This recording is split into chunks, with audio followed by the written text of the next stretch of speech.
Assalamualaikum warahmatullahi wabarakatuh. Mari kita merenung sejenak kawan-kawan. Kita hidup di dunia yang serba terkoneksi. Tiap detik, notifikasi datang silih berganti. Tapi pernahkah kita bertanya, apakah hati kita masih terhubung dengan Allah? Kita bisa online berjam-jam, menggulir layar tanpa henti, berpindah dari satu aplikasi ke aplikasi lain. Tapi di antara kesibukan itu, kenapa hati terasa kosong? Dunia digital membuat kita aktif secara jasmani, tapi sering lalai secara ruhani.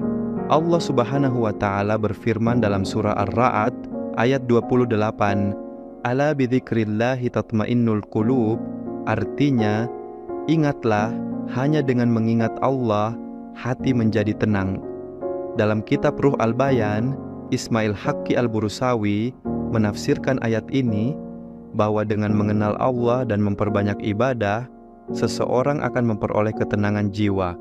Artinya, hati tidak akan pernah damai jika jauh dari zikir dan ma'rifatullah. Imam Al-Muhasibi dalam kitab Risalah Al-Mustarsyidin mengingatkan, wa aslu fasadil qalbi tarkul muhasabati lin nafsi wal iktirar bitulil amal.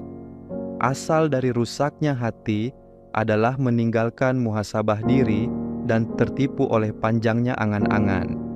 Begitu juga hari ini, kita sibuk memperindah tampilan media sosial, tapi jarang memeriksa keadaan hati sendiri.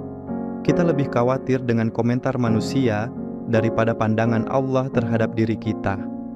Ibnu Athaillah Al-Iskandari dalam kitab Al-Hikam menyebut tanda matinya hati, yaitu hilangnya kesedihan atas ibadah yang terlewat dan tidak adanya penyesalan atas dosa yang dilakukan. Bukankah sering kita merasa biasa saja ketika meninggalkan salat, tapi gelisah ketika kehilangan sinyal? Hati yang mati bukan karena tubuh berhenti, tapi karena jiwa tak lagi merasa bersalah.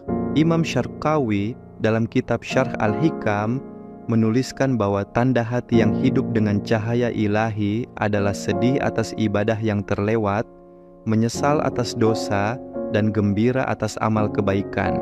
Hati yang hidup bukan yang selalu bahagia, tapi yang sensitif terhadap dosa dan mudah tersentuh oleh kebaikan. Ia tidak sibuk mengejar pujian, tapi sibuk memperbaiki hubungan dengan Tuhan. Rasulullah bersabda, "Mathalul ladzi yadhkuru rabbahu walladzi la yadhkuru rabbahu mathalul hayyi wal mayyit." Perumpamaan orang yang berzikir kepada Tuhannya dan yang tidak berzikir adalah seperti orang hidup dan orang mati. Zikir bukan sekadar lafaz di lisan, tapi koneksi hati dengan Sang Pencipta. Di era digital, kita sibuk menjaga baterai ponsel agar tetap hidup, tapi lupa menjaga hati agar tidak mati.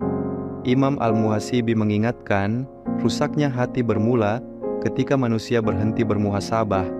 Maka sebelum kita tidur malam ini, bukan hanya log out dari aplikasi, tapi login ke zikir dan ma'rifatullah. Karena hanya dengan mengingat Allah, hati akan benar-benar hidup. Sekian dari saya.